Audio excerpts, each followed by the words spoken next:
Hello students, this is Kuldeep, your English educator, and I welcome you all to Crash Courses. So ये रहे हम हमारी नई video में जो कि सीरीज की जो है आई गेस सेवेंथ वीडियो होगी. ओके, आप देख लीजिएगा. So it is the seventh video I guess of the series जिसमें हम लोग वन वर्ड सब्स्टिट्यूशन को कवर कर रहे हैं. वो one word substitution those are important for each and every exam जहां पर इंग्लिश आता है. Okay, so we are doing the words. हमने 114 तक जो है कवर कर लिए हैं लास्ट लेक्चर में. इससे आगे हम आज कंटिन्यू करने वाले हैं. So let's see. So word number 115, it is epistle. Epistle का मतलब होता है एक पत्र. दैट मीन्स अ फॉर्मल और लिटरेरी लेटर. एक फॉर्मल और लिटरेरी बहुत अच्छे से लिखा हुआ letter, specially one in the New Testament. एक ऐसा लेटर जो नए फॉर्मेट में लिखा हुआ है, that's called epistle. Next word होता है एस्केपिज्म. एस्केपिज्म मतलब पलायनवाद. That means the tendency to escape from unpleasant realities. जब व्यक्ति को रियलिटी, वास्तविकता जो जीवन है वो अनप्लेजेंट लगता है, दुखद लगता है, तो वो वहां से भागने की कोशिश करता है. That is called escapism. इस चीज का जो विचार है ये कहलाता है एस्केपिज्म. टेंडेंसी मतलब होता है प्रवृत्ति, ठीक है, स्वभाव. Next is entomology. Okay, now let's see. There are two words जो हमें सिमिलर दिखाई दे सकते हैं. सो एक तो है एंटमोलॉजी और दूसरा जो वर्ड होता है इट इज एटिमोलॉजी. क्या कहते हैं ब्रो उसको? It is etymology. तो ETY etymology and ENTO. Etymology में जो एटी वर्ड है या एटिमो जो वर्ड है इसका मतलब हो जाएगा वर्ड स्ट्रक्चर. कौन सा structure? It is word structure, मतलब शब्दों का स्ट्रक्चर, किसी भी शब्द का स्ट्रक्चर, वर्ड स्ट्रक्चर. सो एंटोमोलॉजी, एटिमोलॉजी का मतलब हो जाएगा study of word structure. Because मैं आपको बता चुका हूं अगर कहीं लॉजी वर्ड आता है तो वो किस चीज का सेंस देता है? It gives the sense of study. So logy study, etymo is word structure. तो स्टडी ऑफ वर्ड स्ट्रक्चर, शब्दों का जो संरचना है उसका अध्ययन करना एंटोमोलॉजी कहलाता है, एटिमोलॉजी कहलाता है. दूसरा वर्ड है एंटमो, ENTOMO. एंटमो का मतलब हो जाएगा इंसेक्ट्स, कीड़े मकोड़े. ओके, सो एंटमोलॉजी यानी कीट विज्ञान, यानी the scientific study of insects, कीड़े मकोड़ों को अध्ययन करना, that is called entomology. Next word is एर. अर जो है एक वर्ब है. इट मींस गलती करना. इससे एक नाउन बनता है जिससे हम वाकिफ हैं, that is called error. ERROR. Error यानी गलती और अर यानी गलती करना. सो गलती करना, टू मेक अ मिस्टेक, ये वर्ब का काम करता है. नेक्स्ट वर्ड देखिए एपिथेट. एपिथेट का मतलब है विशेषण, उपाधि. कभी कभी अपमानजनक भी हो सकता है बट जनरली हम विशेषण मानते हैं किसी भी पर्सन की विशेषता बताने वाला शब्द या उपाधि उसका. सो अ डिस्क्रिप्टिव वर्ड और फ्रेज, एक डिटेल्ड वर्ड या फिर फ्रेज कह सकते हैं, एक्सप्रेसिंग अ कैरेक्टरिस्टिक, जो किसी विशेषता को बताता है. Sometimes N abusive label. कभी कभार एक अब्यूसिव लेबल है किसी ऊपर के किसी पर्सन पे चिपकाया हुआ लेबल है जो अब्यूसिव है, थोड़ा अपशब्द भरा हो सकता है, अपमानजनक हो सकता है. Like epigraph. एपिग्राफ इज अभिलेख या उद्धरण. That means a quotation or inscription at the beginning of a book or chapter. किसी भी बुक या कोई भी बुक है, कोई भी जो चैप्टर है उसके स्टार्टिंग में जो सेंटेंस और जो लाइंस लिखी होती है उसको हम बोल देंगे एपिग्राफ. एपी मतलब होता है अबव, ऊपर. ग्राफ इज राइटिंग, तो कुछ ऐसी चीज जो पहले लिखी हुई है, ऊपर लिखी हुई है, that's epigraph. Next is epitaph. Epitaph का मतलब होता है वो लेख जो किसी भी व्यक्ति की कब्र पर लिखा हुआ है, किसी की समाधि पर लिखा हुआ है. We can say words written in memory of a dead person on a tombstone. किसी भी व्यक्ति के मकबरे पर या समाधि का जो पत्थर होता है उस पर लिखे हुए शब्द जो है, जो उसकी याद में लिखे जाते हैं, उनको हम क्या बोलते हैं? एपिटैफ बोलते हैं. Next word is edict. एक वर्ड तो क्या होता है? Addict, ADDICT. एडिक्ट मतलब आदति होना, लत होना. और यहाँ इडिक्ट. इडिक्ट मतलब है राजाज्ञा, राजा की आज्ञा, आधिकारिक आदेश, एक आदेश जो राजा के द्वारा आया है, that is edict. So N official order और प्रोक्लेमेशन. प्रोक्लेमेशन का मतलब है अनाउंसमेंट, घोषणा. प्रोक्लेमेशन का मतलब हिंदी में क्या बोल देंगे इसको? घोषणा. और अंग्रेजी में क्या बोल देंगे ब्रो उसको? It is announcement.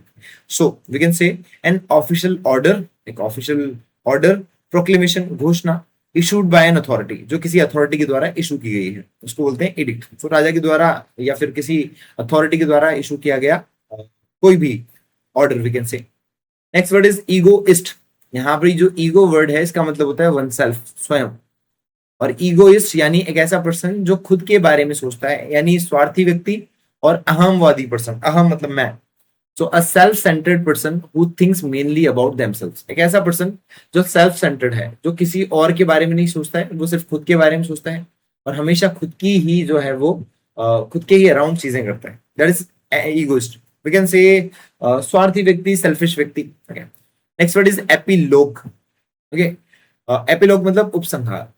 सो एक कंक्लूडिंग सेक्शन और speech at the end of a literary work और प्ले. किसी भी प्ले, किसी भी नाटक या कोई भी लिटरेरी वर्क, कोई भी साहित्यिक कार्य है, उसके अंत में कही गई बात या कही गई जो स्पीच है उसको एपिलोग कहते हैं. Next is embankment. हम समझ चुके हैं इसको. इसका मतलब होता है कि बाढ़ से बचने के लिए जो नदी के तट पर जो दीवार बनाई जाती है, दैट इज एम्बैंकमेंट. ठीक है, जैसे जापान की बात करें तो जापान ने कम से कम आई गेस 50 फुट लंबी जो ऊंची जो है वो दीवार बनाई हुई समुद्र पे, ताकि वो सुनामी को रोक पाए. ठीक है, सो एम्बैंकमेंट मतलब तटबंध वी कैन से, यानी अ रेज बैंक, एक उठा हुआ किनारा. बिल्ट टू प्रिवेंट, वो बनाया गया है ताकि प्रिवेंट किया जा सके, रोका जा सके फ्लडिंग, बाढ़ को रोका जा सके. और सपोर्ट अ रोड और रेलवे, जो किसी रोड या रेलवे को सपोर्ट करता है, एम्बैंकमेंट कहते हैं. Next is एक्सप्लिकेबल. एक्सप्लिकेबल मतलब हो जाएगा व्याख्या या समझाने योग्य, वो चीज जिसको एक्सप्लेन किया जा सके. सो एक्सप्लेनेबल नहीं होता है, एक्सप्लिकेबल होता है. दैट कैन बी एक्सप्लेन, जिसे समझाया जा सके. सो केपेबल मतलब योग्य ऑफ बीइंग एक्सप्लेन, एक्सप्लेन करने की योग्य, समझाने की योग्य जो चीज है, it is एक्सप्लिकेबल.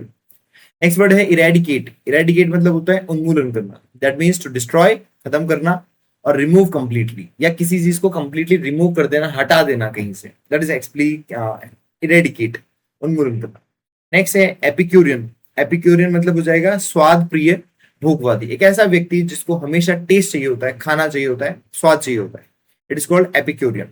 So a person devoted to refined pleasure. एक ऐसा पर्सन जो बहुत ज्यादा अच्छे प्लेजर, अच्छे आनंद, परमानंद की जो है वो आदि हो चुका है. Specially fine food and drink, खासतौर पर वो बहुत अच्छा खाना और बहुत अच्छी ड्रिंक का आदि हो चुका है. That is called Epicurean. Next है एक्सटेम्पोर. एक्सटेम्पोर मतलब आशु भाषण या बिना तैयारी का, कोई भी चीज जो अचानक की गई है, बिना तैयारी की गई है, बिना तैयारी की जो भाषण दिया जाता है, it is extempore. That means spoken और डन विदाउट प्रायर प्रिपरेशन, पहले बिना तैयारी किए हुए जो भाषण दिया जाता है, जो भी बात बोली जाती है, इट इज कॉल्ड एक्सटेम्पोर. दूसरा वर्ड है एथनोलॉजी.